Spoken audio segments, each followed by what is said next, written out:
Good afternoon, everyone. Once again, my name is Natasha Thomas, and I am the Executive Director for Mothers Against Drunk Driving, Northern California region.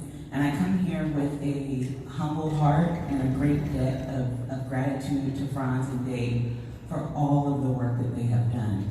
I've been at MADD for about 11 years, and it's funny for anyone to call me a boss because Judy taught me all that I know. I have heard so many great things about these two gentlemen and their passion to help families after something that is 100% preventable. But most importantly, the work that they do is in honor of their children whose lives were cut short due to someone's poor choice to get behind the wheel. And so they have carried their children's legacy on so that we can remember who they are, but also be a power and a force to help other families get through that tragedy. So once again, may we emulate you, may we honor you, and thank you for paving the way for people like me. We can never fill your shoes, but you have given us hope, motivation, and drive to keep this mission and message going until we create a society with no more victims. So with that being said, I would like to present you with 2 certificates of appreciation. It's the least we can do for your 30 plus years of service for our national.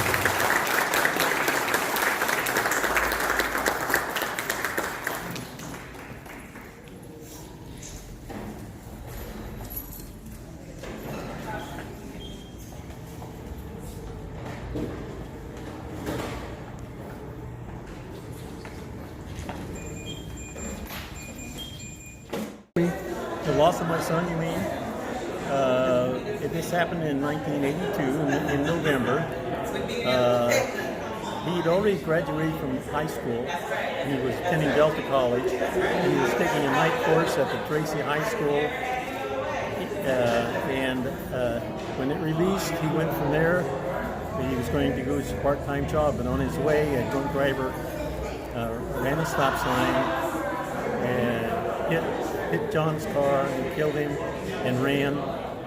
So it was a hit and run, and the car that the drunk driver was driving had no lights. They weren't just not turned on. He didn't have any lights to turn on. Mm-hmm. And anyhow, fortunately for me, there was a neighbor that saw what had transpired, and the police were able to catch him. But in spite of a BAC of 0.19, he only got a year in jail, which was more or less a standard thing back in those days. And then that in turn is usually shortened by the fact that if they have a job, they'll give them a release in the evening and so forth. And me and my wife, we really didn't know who to see, what to do. So we had to kind of paddle along in the dark. There was no victim witness at the time. Mm-hmm. And so that's, we called Candy Leitner, who happened to be in Sacramento at that time. And MADD had just started.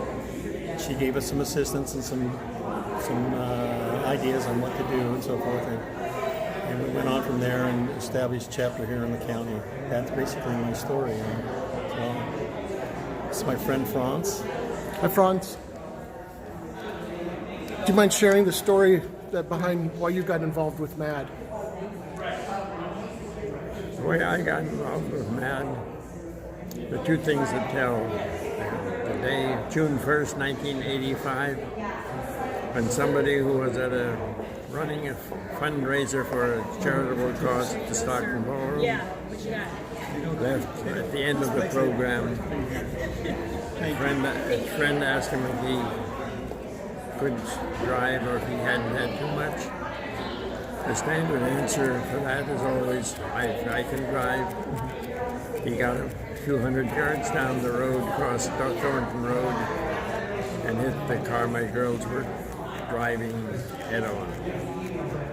Volkswagen Beetles. Can't stand much. I got into MADD at their display at the county fair.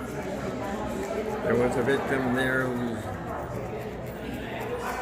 whose daughter had been killed 6 months earlier, and she told me I had something to live for. I think she and MADD saved my life. It was that hard. It had to be to lose a child to a drunk driver. What I've done for MADD has been therapy for me.